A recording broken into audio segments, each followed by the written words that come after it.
Hello everyone, I'm welcome back to Let's Play Metroid Prime. Today, I'm gonna go out of this menu and we're gonna head into this room. Apparently I was an inch away from this.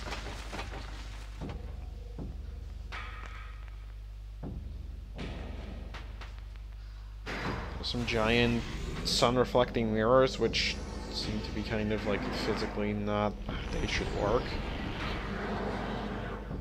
Maybe they like enhance the sun that's like shining on the back of them. But hello Flaaghra. How are you doing? We scan you.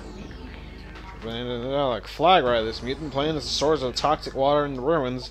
Flaaghra's growth cycle has been radically accelerated. As a result, it requires near constant exposure to solar energy to remain active. Exposure has made Flaaghra's outer shell thick and durable. Its lower root system is unprotected and vulnerable, however. Exploit this law when possible. A concentrated weapon fire can daze it for short periods. Yeah, we should scan these. Oh. That was a bomb slot. I guess I got that scan. But, here's a new key transfer. One of Flaaghra's tentacles and their drainage passage. Yeah, be sure to scan those. I've gone through this game, gotten every single scan, except for the Flaaghra tentacle. You do not want to miss the Flaaghra tentacle. Also, I think it's sort of a theme with, Prime games that, for some reason, the first boss I always have to miss a scan on. The same thing happened in Prime 2. I'll talk about that whenever I get to that boss. The only exception I can think of is Prime 3, because I don't think I missed, Webinar, is that the thing's called? I think it is. If you count that as the first boss, which you may not. Anyways, charge shots of these can take them out pretty easily. Drop. Okay, drop anyway. I do like how you bounce up whenever he crashes down. I don't know if this is a he, actually.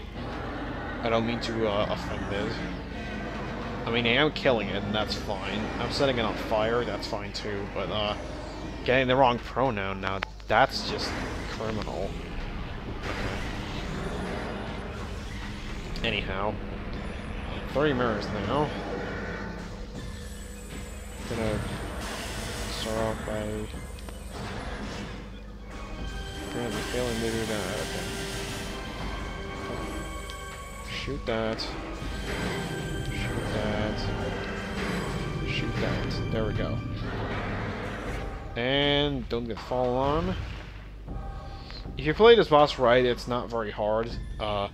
If you actually run around and shoot each mirror with just regular shots, it's quite a pain. But if you don't, and you do this strategy that I'm using here, you should be fine for the most part. Alright, final phase here.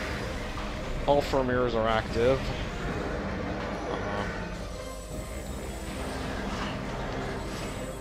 Can't believe I missed that. Yeah, you don't actually have to hit them from a specific angle. Them all.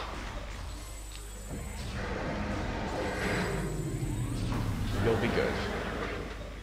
Down the way, he took a sweet time hitting that final mirror.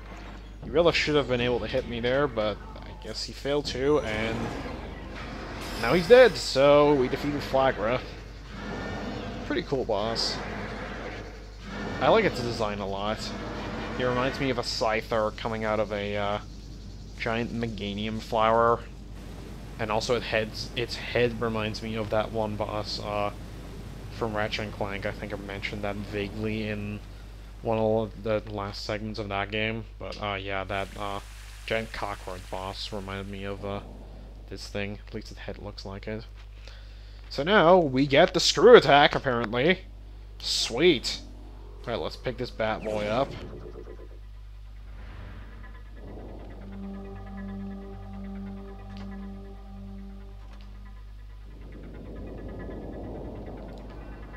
Alright, so getting this very early in the game. What is this, Zero mission?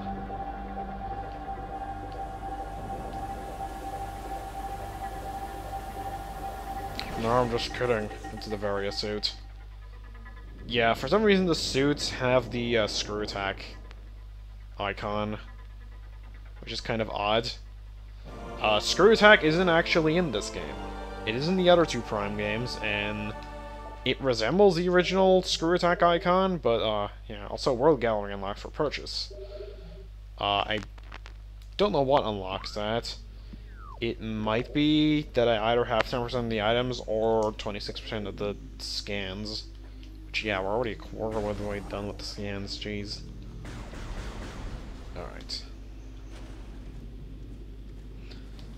Scans kind of, like, go really quickly at the start of the game, and then they kind of slow down later on.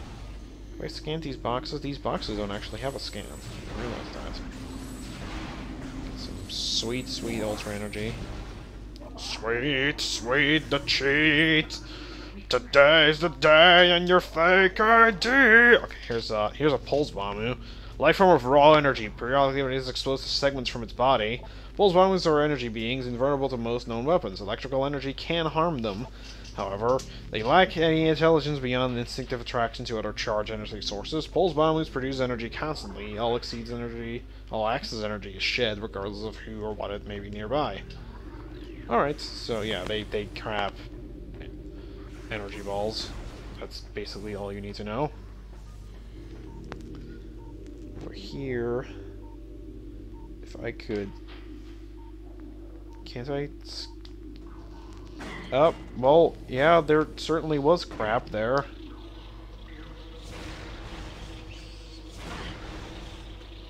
Quickly destroy all these hives. And, try to deal with this large variety of war wasps. Okay. That's been dealt with. Let me try to... Obviously there's a, panel for, the things up there again. So there is an Oculus, a wall crawler that generates electric pulses. The Oculus exposes a single eye whenever active. The electrical field that covers it is enough to deter most predators. If the Oculus detects anything capable of presenting a real threat, it attracts it to its impenetrable shell. Yeah, too bad we just won't be able to reach him for a while. Over here, we find a cordite wall. What does that mean? We'll find out later, but before I go... Just realized that these were here. Chozo lore. Translate that cries of the dying land echo in our ears. We Chozo watch the great poison seep even further into the living pulse of this planet. The dark energy sinks into that of the trees and waters, devouring all life. Peaceful beasts die by the thousands. Some creatures survive, but their forms grow as twisted and evil as the forest that fell from the sky. Many of these mutated monstrosities remain small enough to do little harm, but others grow enormous and threaten our very existence. One such beast defiles our sacred fountain, disgorging poison from its foul form, replacing pure flowing water with cascades of creeping death. Even in the face of such horror, we Chozo do not turn in fear, but we are all that stands in the way of the great poison, and it is our duty to contain it. So yeah, great poison was not actually referring to Flaaghra there. Flaaghra apparently caused a different sort of poison, but apparently that wasn't the great poison. And here is something we can't scan yet. That'll be relevant later. And over here we find ourselves the access to Magmor Caverns, which we are not entering yet. Yes. Okay, there we go. I was about to say, you just left without me.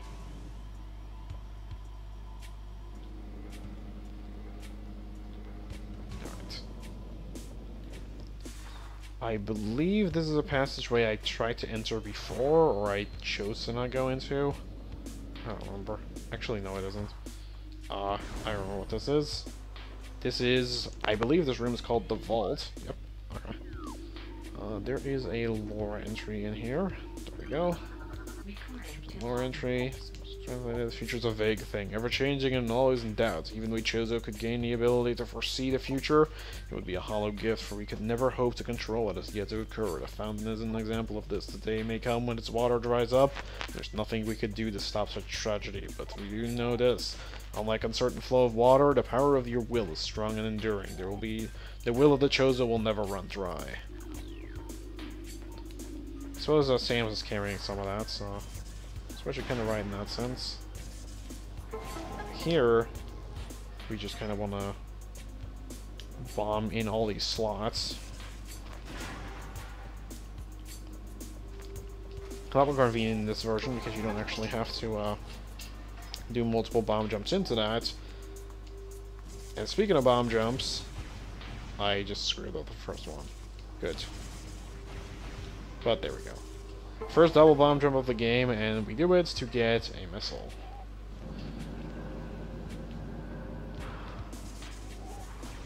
That's pretty cool. Another missile expansion for us. And we can move on with our lives. So this room is pointless. I have no clue what it's called.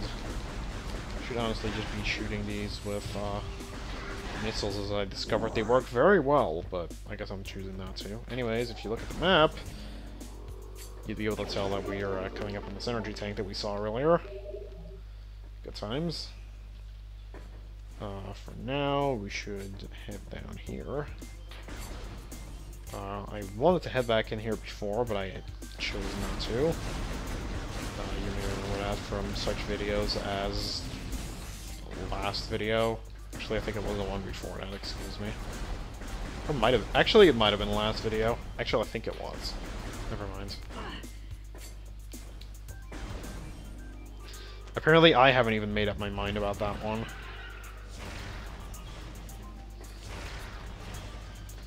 Yeah, I'm not dealing with all of you.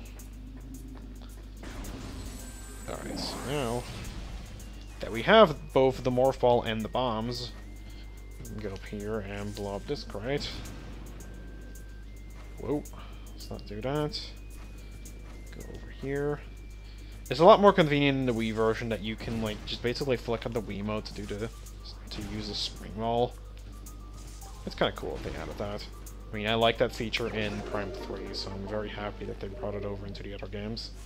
Wow, that was kind of funky looking. Okay. Right, so yeah, that was another missile expansion, in case you couldn't tell. For some reason, I did not make a note of it. Speaking of missile expansions, just get hit by a million shriek bats, why don't we? But if we go over here, we can get another one. If we can just drop out here. Yep. Okay. And can we get up here? Yeah, we can. So this little room had 2 missile expansions somehow. Kind of weird to think about, but hey, it did. Shoot down the plasmites.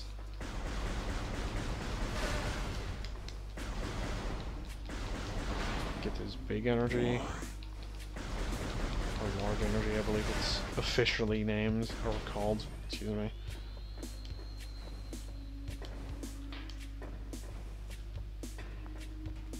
Alright, so... here, we can finally go into this tunnel. And it leads to this room.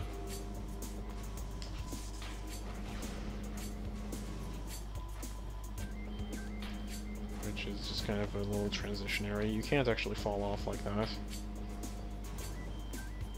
There's a couple of these 2D morph ball areas. It's basically all the 2D you're gonna get. Anyways, here's the transport to Magmor Caverns again, so... I guess I just went around. Picked up 2 missiles, though, and that energy tank, so... Actually, 3 missiles. So, all is well in the world of Metroid Prime. And we're heading into Magmor Caverns now.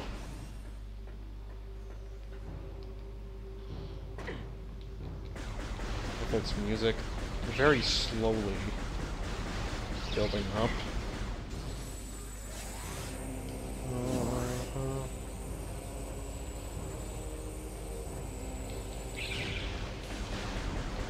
This place has probably my favorite music in the game.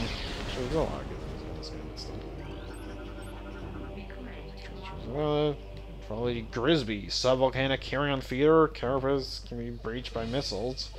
These carapaces have been fused together by superheated air. There's various stance up to everything, but concussive blasts. And then there's limited instinctive scavenging patterns. It also kind of looks like an Omanite. But that might be irrelevant. And here's more of them. And I jumped straight into the fire. Here's another new thing. It is the burrow, tunneled insect predator, similar to the beetle, that prefers to spend most time on the ground, seeks seismic disturbances. So it does that. It's kind of annoying that way, it just jumps up and shoots stuff at you. And here's where the awesome music kicks in. Look at the actual main portion of Magmar Caverns. Which we can now safely enter thanks to the various suits. I never actually tried to enter it before, but like in any playthrough. So. Anyways, here's a creature. It is appropriately the Magmar, fire-breathing serpent that dwells in lava. Magmar prefer extreme heat zones and are susceptible to frigid attack forms. Sightless, they navigate the lava currents using their sonar receptors. Magmars have keen sense of smell, allowing them to pinpoint targets with startling accuracy. It's weird, because it looks like it has multiple eyes even, so it's weird that it will be blind.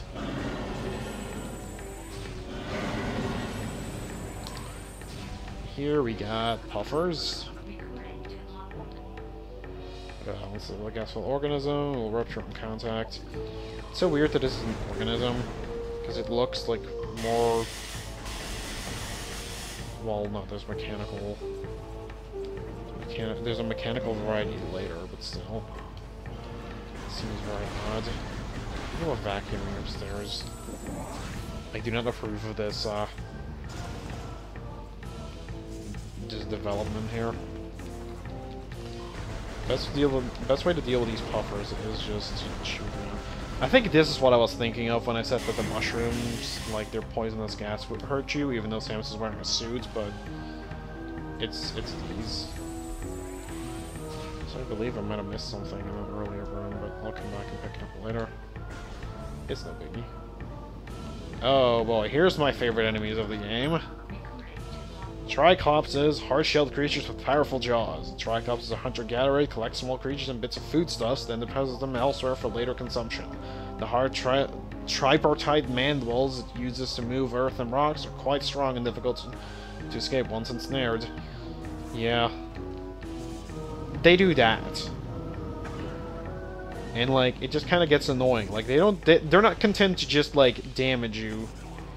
They have to grab you and spit you out of their little area.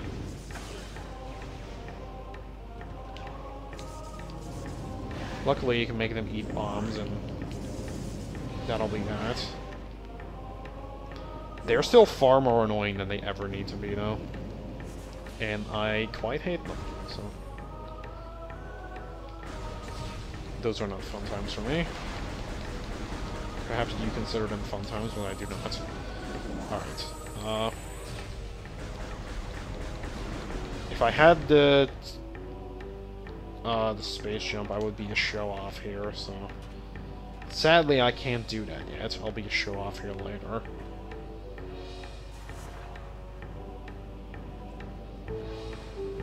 Yay, more Triclopses. I love them so much.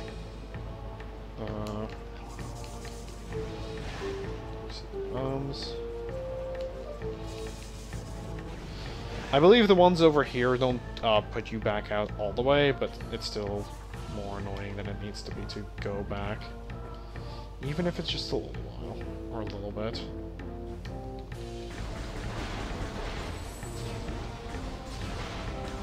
I was gonna say, you're gonna drop nothing for me?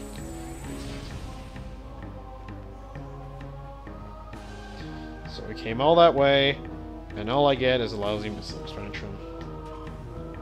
I'll take it anyways. Alright, so... Just keep on going. Kind of want to reach a save point, but I don't think the nearest one is that near. So that might be a bit of a problem.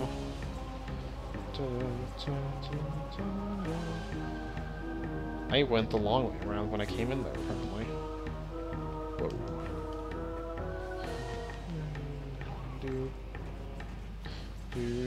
Where's the exit? There it is. Right, so jump up here, jump up there. Start sniping these puffers before they come an issue when we get up there. We got a fade. Thank you. And we reach a 20-minute mark. I'm not entirely certain that I'm ready to be leaving off. You know what? This is a big room. I am going to end off here. So with that, I'm going to thank you all for watching, and I'll see you guys next time when we continue through Magmoor Caverns. So, bye for now.